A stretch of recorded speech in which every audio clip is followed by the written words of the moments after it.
El sistema informativo de Canal 1 presenta CMI Primera Emisión. Las víctimas de la nueva masacre en el Cauca eran ingenieros que hacían labores de topografía para proyectos agrícolas. Persisten problemas de orden público en municipios de Santander por falta de resultados electorales. Tras multitudinaria marcha estudiantil, renuncia el rector de la Universidad del Atlántico. 104 personas murieron en las carreteras del país a causa del microsueño. 4 muertos y 5 heridos deja tiroteo en Chicago. Mientras Tacuelló se prepara para la siembra de sus indígenas asesinados, el Cauca sufre nueva masacre. Otro guardia indígena es asesinado en un resguardo de Chigorodó, Antioquia. Una niña muerta y 36 heridos dejó accidente de bus en norte de Santander. 28 buses de Transmilenio, 12 locales, un cajero automático, entre otros, fueron vandalizados durante las marchas de estudiantes universitarios en Bogotá. Noche de terror en Cali.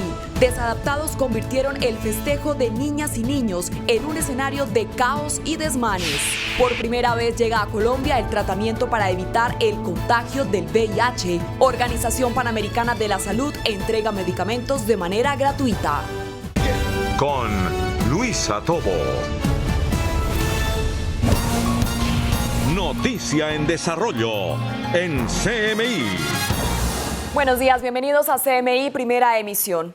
Mientras en Tacuelló se preparan para sembrar a sus indígenas asesinados, el Cauca se vio sacudido por una nueva masacre. Se trata de 5 ingenieros que realizaban labores de topografía en zona rural de Corinto.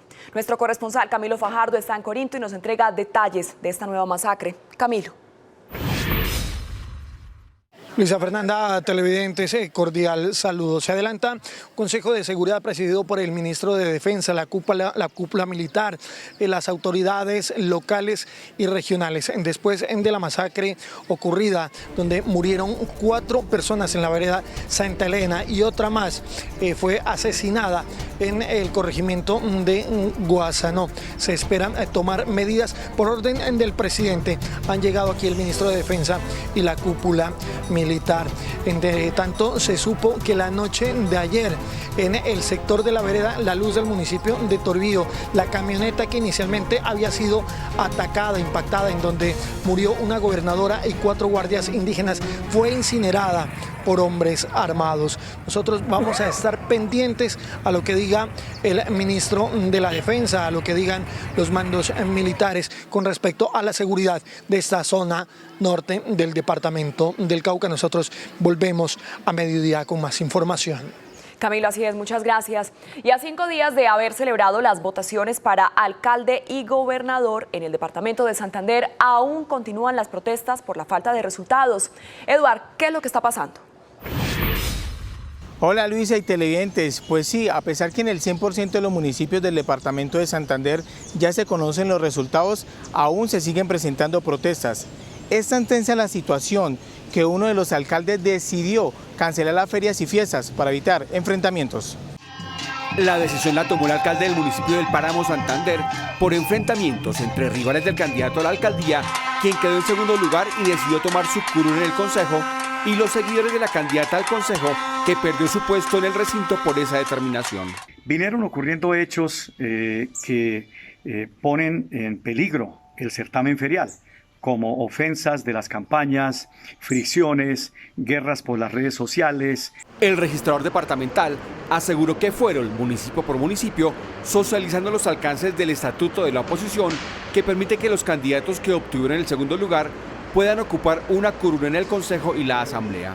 Hicimos todo ese cubrimiento de informar, de socializar estos cambios. Por otro lado, se siguen presentando problemas de orden público en Puerto Wilches y Sabana de Torres, al igual que en el municipio de Vélez por un nuevo reconteo que se realizará en Bucaramanga y denuncias de supuestas pérdidas de votos en Florida Blanca. Entonces ellos pueden acudir a los caminos procesales institucionales, contenciosos, entre otras cosas, que 30 días después pueden acudir ante esas instancias. Debido a estos actos, la Gobernación de Santander reforzó la seguridad para evitar desmanes. A esta hora continúa la verificación de los resultados por parte de la Registraduría en el Centro Cultural del Oriente. Nosotros seguiremos atentos al desarrollo de esta noticia. Por el momento, eso es todo lo que sucede de la ciudad de Bucaramanga y el departamento de Santander. Eduard Herrera, CMI, La Noticia. Eduard, muchísimas gracias. Y después de una semana de paro de los estudiantes de la Universidad del Atlántico y una multitudinaria marcha, el rector de esta institución renunció. Daniela Castillo, buenos días. ¿Y qué va a pasar ahora con la rectoría de esta universidad? Luisa, televidentes, muy buenos días para ustedes. Les cuento que sí, el día de ayer, en medio de una marcha de antorchas que se llevó a cabo en la noche de Halloween, el rector de la Universidad del Atlántico, Carlos Prascas, dimitió de su cargo. Los voceros estudiantiles de la Universidad del Atlántico, de hecho, mencionaron que si no presentaba la carta de renuncia, no se levantaría el paro. El rector de la Universidad del Atlántico, Carlos Prascas, renunció a su cargo en medio del paro indefinido de estudiantes y una marcha de antorchas y disfraces que exigía su dimisión. Voceros estudiantiles habían expresado públicamente que el paro solo se levantaría cuando Prascas presentara la carta de renuncia. De escoger la persona que va a ser el rector definitivo. Eso es un proceso que dura por lo menos 6 meses, porque hay que hacer consultas internas en la universidad. Esas consultas internas, solamente el proceso de convocatoria, elecciones y demás dura 1 o 2 meses. El Consejo Académico estudiará una decisión sobre si se suspende el semestre. El único sitio donde se puede tramitar, donde se puede discutir, analizar y tomar decisiones es en el Consejo Superior. Más nadie puede tomar decisiones. ¿Y qué posibilidades? La renuncia aplicará en el momento en que terminen sus vacaciones en 46 días. Luisa y televidentes, en otras noticias les cuento que un conato de incendio se presentó en el Hospital La Manga, ubicado en el suroccidente de Barranquilla. Un conato de incendio en el cuarto de oxígeno del hospital del barrio La Manga, en el suroccidente de Barranquilla, provocó una emergencia. Se escuchó una explosión que produjo mucho humo, por lo que se activó el plan de contingencia y fueron evacuados varios pacientes. Las válvulas tuvieron una explosión, y entonces por urgencia y por seguridad del hospital tuvieron que trasladar a los pacientes. En total, 7 pacientes fueron trasladados a otros centros asistenciales. La gente estaba asustada, el personal estaba asustado, el personal administrativo del hospital, pensando que podía suceder algo más grande. Por fortuna no hubo daños en la infraestructura y tampoco hubo lesionados. En otras noticias del Atlántico les contamos que se presentó una estampida ayer por un concierto gratis en el Parque Mufdi de la ciudad. La Secretaría del Gobierno del distrito del municipio de Soledad menciona que no había autorización. Una estampida que se originó por el incumplimiento de un artista en un concierto gratis programado por una emisora dejó 4 heridos. El caos se apoderó de la zona por la demora en la presentación de Yuranis León. Unas 3.000 personas estaban en el lugar. Una mala e irresponsable organización de un evento el cual no fue sometido a un protocolo que se tiene en el municipio de Soledad que se llama Comité de Eventos, donde se evalúan las solicitudes por las autoridades administrativas y la Policía Nacional. El multitudinario evento no tenía autorización de la Alcaldía de Soledad, acto que fue calificado de irresponsable. Era un evento supuestamente para 500 personas, llegó el momento que hubo más de 3.000 personas inconformes, es allí cuando inician unos desmanes, unas grescas, unas riñas al interior del parque. Los lesionados fueron trasladados a diferentes centros asistenciales y 9 personas fueron aprehendidas. Las autoridades mencionaron que seguirán revisando las cámaras de seguridad para saber cuáles fueron las verdaderas causas de este incidente. Daniela Castillo, CMI, La Noticia. Daniela, muchas gracias. En Colombia, durante 3 años, 104 personas perdieron la vida en accidentes de tránsito originados por el microsueño, periodos muy cortos en los que el conductor se queda dormido y pierde el control del vehículo. Observen estos videos. El conductor de ese vehículo pierde el control, choca con un camión y termina en la cuneta de la berma. Aquí, en pleno túnel, el carro impactó contra el muro y por poco da la vuelta. Los 2 casos tienen algo en común. Los accidentes fueron causados por el microsueño, fenómeno que ha cobrado un alto número de muertos y heridos en el país. En los últimos 3 años han fallecido 104 personas por microsueños, por fatiga, y eso también está acompañado de 2.500 heridos en las carreteras por fatiga. El comer en exceso también genera cansancio en los conductores y por ende sueño momentáneo. Mucha energía se concentra en el sistema digestivo y lo que sucede con otros organismos es que empiezan a disponer de menos energía. Autoridades recomiendan comer adecuadamente y hacer pausas a la hora de manejar. Un golpe fuerte dieron las autoridades al ELN en el departamento del Cauca. El segundo cabecilla de la comisión, Omaira Montoya Henao, fue abatido y otros 3 fueron capturados.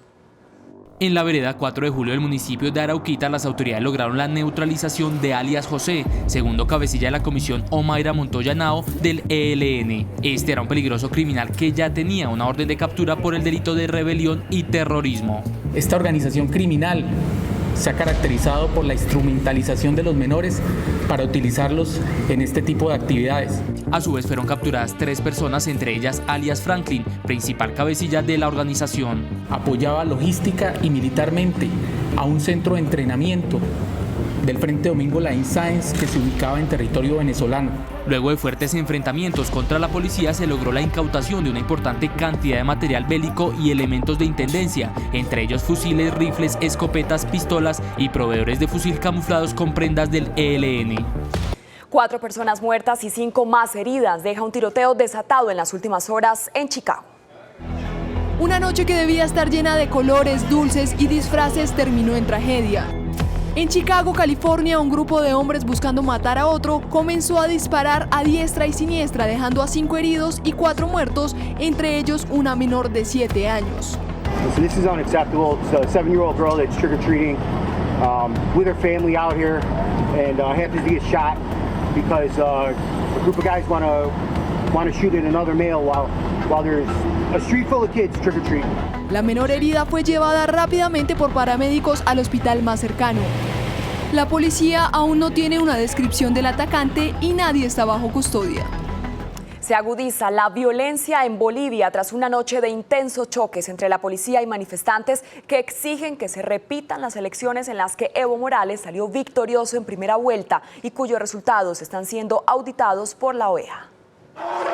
Cuando se cumplen 2 semanas de protestas contra la cuestionada victoria de Evo Morales en las elecciones presidenciales de Bolivia, la situación se ha radicalizado y el país andino en los últimos días vive una escalada de la violencia, especialmente tras el inicio de una auditoría de los resultados que actualmente realiza una misión de la OEA. De poco sirvió el llamado de Morales a levantar la huelga general mientras se conoce el parte final de la revisión internacional a los cuestionados comicios, para evitar la convocatoria de nuevas movilizaciones que ayer se tomaron varias ciudades, incluida La Paz, donde los fuertes choques entre la policía y manifestantes se desataron en una céntrica avenida aledaña a las sedes de gobierno y del Parlamento de Bolivia. Los implicados en los hechos de violencia emplearon piedras y palos contra las autoridades, además de armar barricadas con contenedores de basura y hogueras. El caos se extendió por varias horas hasta que los efectivos policiales replegaron a los activistas con gases lacrimógenos y un fuerte dispositivo de seguridad. En Hong Kong, una marcha de Halloween terminó en graves enfrentamientos entre la policía y los manifestantes. Los marchantes aprovecharon la fecha para utilizar máscaras y desconocer la ley que prohíbe cubrirse el rostro durante las movilizaciones. Decenas de agentes policiales utilizaron gases lacrimógenos para frenar las revueltas que desataron el caos. Las protestas en Hong Kong tomaron fuerza en junio por cuenta de la polémica ley de extradición a China, que ya fue eliminada por el gobierno. Y el gobierno de Brasil informó que un barco petrolero con bandera griega es el principal sospechoso del derrame de crudo en sus costas. Desde hace semanas, el mar de más de 250 playas está contaminado con la sustancia, pero hasta hoy la Policía Federal de Brasil entregó las primeras revelaciones y pide ayuda a la Interpol para obtener datos sobre el buque. Noticia en desarrollo en CMI. Continuamos en CMI, primera emisión. No cesan los homicidios de líderes indígenas. En Chigorodó, Antioquia, fue asesinado un miembro de la Guardia en Vera en su propio resguardo. Yusi, buenas tardes. ¿Quién era el indígena asesinado? Hola Luisa, buenas tardes. Según lo dijo la Organización Indígena de Antioquia, se trata de Gilberto Domico, de 50 años, quien se desempeñaba como guardia indígena de este resguardo en Vera de Yávida del municipio de Chigorodó, esto en el Urabá antioqueño. Según la información que presentaron algunos de los testigos de este resguardo, hombres armados ingresaron hasta esta comunidad y le dispararon en repetidas ocasiones. La denuncia y el rechazo que tienen las comunidades indígenas en Antioquia es que muchas de estas comunidades y de estas personas se ven bajo el estado de confinamiento debido a la presencia de grupos armados como el ELN y el Clan del Golfo en esta zona del Urabá antioqueño. Es todo por ahora a las 12:03 del mediodía. Más adelante regresamos con otras noticias de la capital antioqueña. Yusi, gracias. Precisamente la Organización Nacional Indígena de Colombia acaba de pedir a la Comisión Interamericana de Derechos Humanos de la OEA medidas cautelares para proteger a los indígenas en Colombia. Revelaron además que son 9 los miembros de esa comunidad que han sido asesinados durante esta semana. Didier, buenas tardes. ¿Y qué más piden los indígenas? Luisa, buenas tardes. Pues están pidiendo la intervención de diferentes organismos internacionales como la Comisión Interamericana de Derechos Humanos y la Relatoría de Derechos Humanos de Naciones Unidas, concretamente que se hagan presentes en el país para verificar la situación de violencia que están afrontando. Esto justo de que denunciaran hace poco que anoche fueron asesinados varios indígenas en el departamento de Antioquia y también en el departamento del Putumayo, sumándose a los que fueron asesinados en el Cauca, es decir, 9 casos en total durante esta semana. Por eso ha hecho este llamado el consejero mayor de la Organización Nacional Indígena de Colombia. Hemos decidido presentar una solicitud urgente y extraordinaria a la señora relatora de Naciones Unidas. Por tardar el día de hoy, la representante Vicky Taulí, para solicitar su presencia de manera urgente y extraordinaria aquí en Colombia y específicamente en el departamento del Cauca, en el municipio de Toribío, donde se vive una grave situación.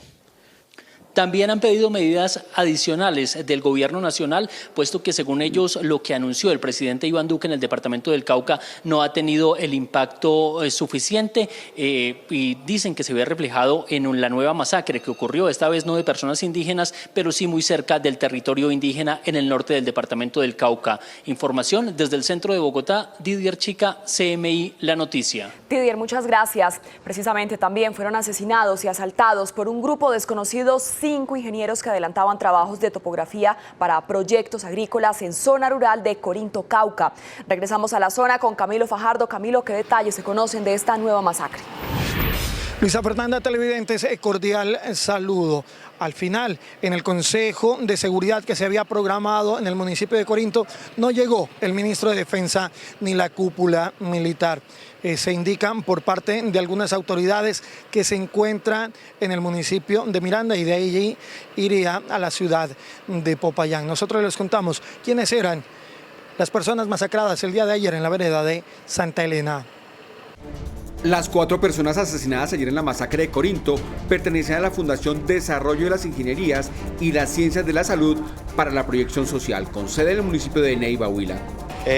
Todos tienen síntomas de tortura, uno de ellos fue degollado. 2 de los fallecidos ya los familiares hicieron presencia. Según las autoridades, los fallecidos ya venían haciendo trabajos de topografía en la zona hace varias semanas. Eran ingenieros topógrafos. Lo que se acaba de decir en el Consejo de Seguridad es que eran unos ingenieros que venían haciendo unos trabajos para distritos de riego en el sector del Pílamo, municipio de Calot. En los municipios de la zona norte hay temor. La gente dice que los grupos armados al margen de la ley están mostrando el poder militar que tienen frente a un Estado que, según ellos, también muestra debilidad para combatirlos. En el municipio de Corinto la gente no quiere hablar, la gente tiene temor. En el sector rural también hay temor por lo que pueda pasar. Las autoridades locales también tienen mucha reserva a la hora de entregar declaraciones. Esa es la información desde el municipio de Corinto, en el norte del departamento del Cauca. Camilo Fajardo, CMI La Noticia. Camilo, muchas gracias. En otras informaciones, un fatal accidente se registró la madrugada de este viernes en la vía Cúcuta-Pamplona. Las primeras versiones indican que una niña falleció en el lugar del siniestro y 36 personas resultaron heridas. El vehículo de placas WFQ 282, afiliado a la empresa Bolivariano, cubría la ruta Bogotá-Cúcuta. Esta madrugada, a pocos minutos de llegar a su destino, el conductor, al parecer, fue víctima de un microsueño, por lo que perdió el control del bus y rodó a un abismo. Donde un bus de servicio público de la empresa Bolivariano se sale de la vía y choca contra un árbol, rodándose un abismo aproximadamente de unos 50 metros. En el accidente lamentablemente fallece una menor de 8 años. La menor fallecida, de nacionalidad venezolana, fue identificada como Jocelyn Díaz Briceño, de 8 años. 19 de los pasajeros son valorados a esta hora en el hospital de Pamplona Norte de Santander, la mayoría de ellos de nacionalidad venezolana. 28 buses de Transmilenio, 12 locales y un cajero automático vandalizado, entre otros, fue el resultado de las marchas de estudiantes universitarios anoche en Bogotá. 4 personas fueron capturadas. 6 estaciones de Transmilenio, 28 buses articulados, 2 establecimientos comerciales, un cajero automático y una moto de la policía fueron blanco de los manifestantes que se movilizaron anoche en Bogotá. Además de la detonación de un artefacto explosivo en el parqueadero de Unilago. Gracias a esa reacción, a ese llamado de la comunidad, se pudo lograr la captura de esta persona, que en estos momentos pues, está en ese proceso de judicialización. También una patrullera de la policía y un gestor de convivencia de la personería sufrieron afectaciones. Por ser responsables de estos hechos, 4 personas fueron capturadas. Están siendo judicializadas por el delito de daño en bien ajeno. Tuvimos alrededor de 127 personas que fueron trasladadas al centro de traslado por protección. Entre los 4 capturados hay un ciudadano de nacionalidad venezolana, quienes serán judicializados por el delito de daño a bien ajeno. El comercio y el patrimonio cultural de la ciudad fueron los más afectados durante las movilizaciones en Bogotá. Uno de los blancos de los ataques fue el Monumento a los Héroes. Repararlo le costaría al distrito más de 20 millones de pesos. Así quedaron 2 establecimientos comerciales en el norte de Bogotá tras las movilizaciones de estudiantes universitarios que se registraron ayer 31 de octubre en Bogotá. Fachadas afectadas, locales saqueados e incluso el Monumento a los Héroes fue atacado por los vándalos. Hay que mirarlo, hay que hacer una cotización porque son pérdidas grandes, sinceramente, y no solamente los locales, sino es toda la ciudad. Nos parece muy triste pues de que se desquiten con las personas que no son, porque pues de todas maneras pues es parte de la ciudad y pues todo esto sale del bolsillo de todos nosotros. Hubo afectación en todo el tema de la fachada, en vidrios al interior de los restaurantes también nos vimos afectados. El coronel operativo de la Policía Metropolitana de Bogotá hizo un llamado para que los ciudadanos afectados aporten sus denuncias. Es importante porque pues desde luego nuestra Constitución y basados especialmente a estos protocolos que le permiten a uno como autoridad judicializar a una persona, obedece desde luego a un acervo probatorio. Reparar los daños al monumento, según el Instituto Distrital de Patrimonio Cultural, podría costar más de 20 millones de pesos y se tiene previsto que la próxima semana inicien las labores de limpieza. Hacemos una pequeña pausa y al regresar a CMI Primera Emisión espere, tratamiento para evitar el contagio del VIH llega a Colombia. A partir de hoy, los usuarios de las liquidadas Cruz Blanca y MD Salud pertenecen a otras EPS. Ya regresamos. Continuamos en CMI Primera Emisión. Tratamiento para evitar el contagio del VIH llegó a Colombia. Se trata de Truvada, un medicamento traído por la Organización Mundial de la Salud que será suministrado gratuitamente a las personas con riesgo de adquirir esta enfermedad. El proyecto estará inicialmente en Bogotá. Estas pastillas se llaman Truvada. Es un medicamento que evita el contagio del VIH. Por ejemplo, si de la pareja uno tiene la enfermedad, el que no la padece se toma el medicamento para no obtener el virus en caso de realizar el acto sexual sin protección. Ya hay datos contundentes en la región de las Américas, como es el caso de la ciudad de San Francisco, que luego de 5 años de seguimiento ha habido una disminución del 50% en nuevas infecciones. Este tratamiento reduce las posibilidades de que un bebé en el vientre adquiera la enfermedad. Si ella queda en embarazo, viene tomando el medicamento y es VIH negativo, no tiene por qué el bebé tener ningún tipo de riesgo. Este tratamiento llegó por primera vez a Colombia a través de la Organización Panamericana de la Salud. Inicialmente se entregará de manera gratuita a la población con alto riesgo de contagio en Bogotá. Se hace una primera identificación de si la persona corresponde a estos grupos de mayor vulnerabilidad, se le asigna una cita de asesoría. Para recibir el tratamiento, las personas interesadas pueden ingresar a la página web www.prep-colombia.org. Y a partir de hoy, los usuarios de las liquidadas Cruz Blanca y MD Salud pertenecen a otras EPS. Si usted no sabe a qué empresa promotora de salud pertenece ahora, aquí le contamos cómo saberlo. Para que los afiliados de las EPS liquidadas Cruz Blanca y Envisalud sepan a qué empresa promotora fueron trasladados, pueden verificarlo a través de la página web www.minsalud.gov.co. En total fueron 726.000 personas remitidas a EPS sin medidas de vigilancia, entre las que están 9 EPS, Sura, Cosalud, Mutual Ser, Famisanar, Sanitas y Salud Total.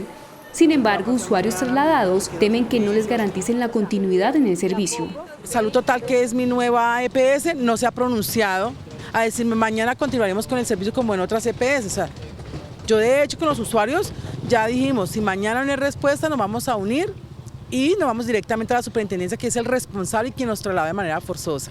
Si usted no está conforme con la EPS a la que fue trasladado, debe esperar un periodo de 3 meses para que solicite la reubicación a la entidad que prefiera. Por ahora, las prestadoras receptoras deben garantizar todos los tratamientos. Y a sus 75 años murió el reconocido escritor y sociólogo Alfredo Molano. Desde las trochas de Colombia al lomo de mula y en medio de fusiles, Molano trajo las voces rurales de esa Colombia desconocida que formaba parte del conflicto colombiano. Con una mochila al hombro y sus infaltables tenis de tela, Molano nos dejó escrita la mejor versión de la historia reciente de Colombia. Para describir a Alfredo Molano, qué mejor que sus propias palabras, en que dejó de narrarle a Colombia sus viajes por trochas y caminos de la otra Colombia, para contarle a su nieta Antonia ese país profundo, de cuyas entrañas nos trajo miles de historias narradas en las voces de sus propios protagonistas. Mi primer recuerdo de Bogotá, porque sabes que nací detrás de ella, fue un cielo rojo que no era de atardecer sino de llamas. El centro de la ciudad había sido destruido e incendiado por el pueblo furioso contra el gobierno, al que culpaban del asesinato de su jefe, Jorge Eliezer Gaitán. No sentí mi propio miedo, pero sentí el de la gente que miraba. Después, un poco más grande frente a la alcaldía de Chicoral, un pueblo del Tolima, donde veraneábamos, vi tirar de una mula el cadáver de un campesino. Fue como oír caer un bulto de ojos quietos y cuerpo ensangrentado. Tarde, mi mamá me tapó los ojos. Debajo de la guerra es que mi tío escribía, debajo del dolor de la gente y debajo de la realidad profunda e histórica de este país. Y desde esos días he visto tanta sangre y tanta violencia. En las carreteras había soldados que a gritos hacían bajar de los buses a los pasajeros para esculcarlos. A mí me daba rabia que no me esculcaran y me trataran como a las mujeres, a las que tampoco hacían bajar. Lo que buscaba era simplemente prestarle su pluma y su inteligencia a esas voces y esas personas que normalmente nos escuchan, meterse en las trochas y en las veredas, en los lugares más desconocidos de este país. Después, también el júbilo del pueblo con banderas por las calles cuando Rojas Pinilla cayó. Mi papá hablaba de los estudiantes como si fueran héroes de la patria. En la universidad quise hacerlo. Queríamos bajar a piedra el cielo a la tierra. Y entonces apareció Camilo, y desapareció, y lo mataron. Y siguieron otras muertes, y otras. Muertes de compañeros de cafetería, conocidos que murieron para que nosotros no muriéramos. Pero muchos lo hicieron con el morral al hombro y el fusil en las manos. A cambiar la realidad, a cambiar el chip de la realidad de lo que conoce la gente. Y a partir de ahí inició un amor de él por el campo, por los campesinos que nunca se apagó. Te confieso que he sentido esa alegría plena, esa que llena el pecho y eriza el cuero, 3 veces. Cuando los guerrilleros del M-19 salieron en avión para Cuba, después de haberse tomado la embajada de la República Dominicana. Cuando se firmó la Constitución de 1991. Y el jueves pasado, cuando las FARC y el gobierno le dijeron al mundo: es el último día de guerra en Colombia. Tú eres el puente entre mi nieto mayor y los menores. Cuéntales a todos lo que ustedes nunca vivirán. Yo pierdo un amor, un compañero, un padre, pero el país pierde una gran persona. En otras noticias, 6 muertes violentas se registraron durante el 31 de octubre en Cali. La celebración del Día de los Niños se vio empañada por desmanes y caravanas fuera de control. Javier, buenas tardes. Balance de la jornada. Luisa, televidentes, buenas tardes. Efectivamente, los violentos salieron a empañar esta celebración del Día de los Niños. Muchos de ellos tuvieron riñas en diferentes barrios de la ciudad, otros en caravanas con diferentes violaciones al orden público. La policía reporta 6 muertes violentas en esta jornada. El tradicional Día de los Niños se convirtió en una noche de terror, llena de accidentes, descontrol, riñas y desmanes en las calles de Cali. La ciudad se inundó de caravanas hasta las primeras horas de la madrugada de hoy. Se presentaron 16 caravanas. Nosotros teníamos prevista en redes sociales, habíamos hecho un seguimiento aproximadamente a una citación a 4. Desafortunadamente, pues en esta ocasión se desborda la capacidad operativa de la policía. Durante todo el día de Halloween se presentaron además 6 muertes violentas en la ciudad. Estos hechos que se presentaron en horas de la madrugada nada tienen que ver con las festividades del Halloween o con la celebración del Halloween. Son hechos aislados, producto en muchas ocasiones del licor y retaliaciones entre diferentes grupos delincuenciales. Asimismo, los estudiantes de la Universidad del Valle salieron a marchar disfrazados y con cánticos recorrieron las principales vías al sur de la ciudad. Las autoridades destacan que la movilización en Cali se realizó de manera pacífica. La policía ha destacado que esta movilización de los estudiantes se realizó en total paz aquí en la capital del Valle del Cauca y hoy precisamente la policía tiene un amplio dispositivo para controlar que no se realicen más caravanas como el día anterior. Información desde Cali, Javier Ramírez, CMI La Noticia. Javier, muchas gracias. Hacemos una pequeña pausa y al regresar a CMI Primera Emisión Espere, un hombre perdió la vida en medio de un atraco de un bus del SITP en el sur de Bogotá. Ya regresamos. Continuamos en CMI Primera Emisión. Noche de horror en Bogotá. En medio de un atraco masivo en un bus del SITP, un hombre de 33 años perdió la vida en el sur de la ciudad. Los delincuentes que iban enmascarados le dispararon en la cabeza. Natalia, buenas tardes. ¿Qué se sabe de los atracadores? Luisa y televidentes, buenas tardes. Mire, pues en este momento estamos ubicados en el paradero de buses del barrio Arabia de la localidad de Ciudad Bolívar, lugar en donde terminó la ruta este bus del SITP que desafortunadamente anoche sufrió un atraco masivo en donde un hombre de 33 años perdió la vida. Hablamos con las autoridades y nos dicen que están en investigaciones, pero que sin embargo es difícil identificar a estos hombres porque iban enmascarados. Veamos. 6 personas enmascaradas abordaron un bus del SITP en el barrio Arabia de la localidad de Ciudad Bolívar y con armas de fuego amenazaron a los usuarios mientras los despojaban de sus pertenencias. Durante el atraco, un hombre de 33 años fue impactado por una bala en su cabeza. Pues yo me enteré esta mañana, hasta esta mañana nos enteramos sobre lo del atraco de nuestro vecino que lo mataron. También los conductores de los buses, porque también ellos están sufriendo mucho también, los del SITP también. Habitantes del sector aseguraron que durante la noche de Halloween la mayoría de los delincuentes aprovecharon para camuflarse, así delinquir y que no fueran identificados. De una u otra manera puede haber también personas que están utilizando estos mecanismos para intimidar, para robar y en este caso para asesinar. Autoridades manifestaron que esperan dar con la identificación de estos sujetos. Desde el mismo momento del hecho se está investigando, por supuesto lamentar este homicidio que ocurrió en el día de ayer y estamos trabajando para poder resolverlo rápidamente. La investigación ya quedó en manos de la Fiscalía. Este no fue el único atraco que se registró durante la noche de Halloween en Bogotá, pues de acuerdo con el reporte que nos entregó la Policía Metropolitana en el sur de Bogotá, justamente en el sector del Restrepo, también se registraron atracos por parte de personas que estaban disfrazadas. Es por el momento la información que registramos desde el sur de Bogotá. Natalia Dávila, en CMI La Noticia. Natalia, muchas gracias. Las marchas estudiantiles en Medellín terminaron en desmanes que afectaron varias edificaciones y vehículos. Regresamos a Medellín con Yusi Chaparro. Yusi, balance de la jornada. Luisa, según la policía, estos serían algunos vándalos encapuchados que se infiltran en las protestas estudiantiles. Están tratando de mirar las cámaras de seguridad para identificar quiénes serían los responsables de estos desmanes, en donde resultaron afectados varios cajeros electrónicos y vehículos de la ciudad. Con aerosol, varios encapuchados pintaron algunos grafitis en paredes, fachadas y hasta vehículos durante la marcha estudiantil en Medellín.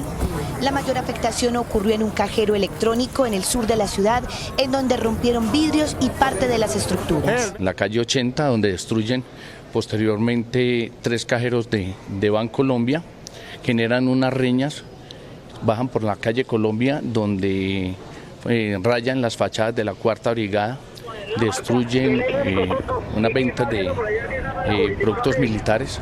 A través de cámaras de seguridad, las autoridades buscan identificar a los responsables de los desmanes y así poder procesarlos judicialmente.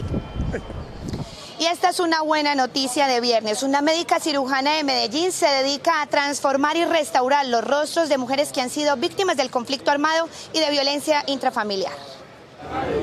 Durante 20 años, Doris Morales fue habitante de calle consumiendo cocaína, alcohol y vendiendo su cuerpo en la prostitución en residencias y bares del centro de Medellín. Vendía mi cuerpo para poder comprar la dosis diaria. Fue tremendo porque llegué a la indigencia total. De ahí que mis hijos, 2 de mis hijos también tocaron fondo de la drogadicción. Dice que llegó a este bajo mundo para poder sostener a sus 3 hijos, luego de quedar viuda por el conflicto armado en su barrio. Mi esposo lo mataron en la frontera, cuando habían fronteras en el barrio Antioquia. Me dejaron viuda con 2 niñas y embarazada de un varón. Hoy, Doris logró recuperarse gracias a un proceso espiritual y a un programa adelantado por una médica estética de Medellín que en su clínica atiende gratuitamente a mujeres víctimas de la violencia, también de ácido y otras afectaciones. Es que yo me miro en un espejo y yo digo, pero wow, yo no podía creer que algo así, de esta manera, hubiera pasado en mi vida. Todo este proceso de los 20 años es la preparación que Dios ha tenido conmigo, restaurarme desde adentro para llegar al corazón de cada una de estas mujeres y hombres y poder restaurarlos. Hoy, más que un asunto de vanidad, Doris, gracias a esta labor social, ve en su transformación física la posibilidad de comenzar una nueva vida al lado de su familia. Y en otros temas, decenas de motociclistas se movilizaron en una caravana ilegal por diferentes calles de la ciudad. Más de 240 motos fueron inmovilizadas. A gran velocidad, sin casco e incluso haciendo piruetas mientras conducían, decenas de motociclistas salieron a las calles de Medellín en una caravana ilegal que se prolongó hasta altas horas de la noche. Fueron 5 puntos de concentración que tuvo la ciudad, llamados de la ciudadanía para que atendiéramos esto debido a los desmanes que estaban presentando. La intención de ellos era realizar una especie de carnaval. Durante las intervenciones de las autoridades, algunos motociclistas desafiaron a los policías. En total, 243 motos fueron inmovilizadas, 23 personas conducidas, entre ellas una mujer, y se restablecieron los derechos de 7 menores de edad que participaron en la movilización. Habían motos que les habían ocultado, otras les habían quitado la placa, habían motos que no cumplían con los seguros, no tenían las licencias de tránsito. Los motociclistas que rodaron en esta caravana ilegal serían sometidos al pago de multas por exceso de velocidad e infringir el Código Nacional de Tránsito. Justamente estos casos ya están en manos de la Secretaría de Movilidad de Medellín. Es todo a las 2:31 del mediodía. Yussi Chaparro, CM La Noticia. Feliz viernes. Yussi, muchas gracias. Hasta aquí las noticias en CMI, primera emisión. A continuación, no se pierda La Medium y a las 9 de la noche, CMI, emisión central. Feliz tarde.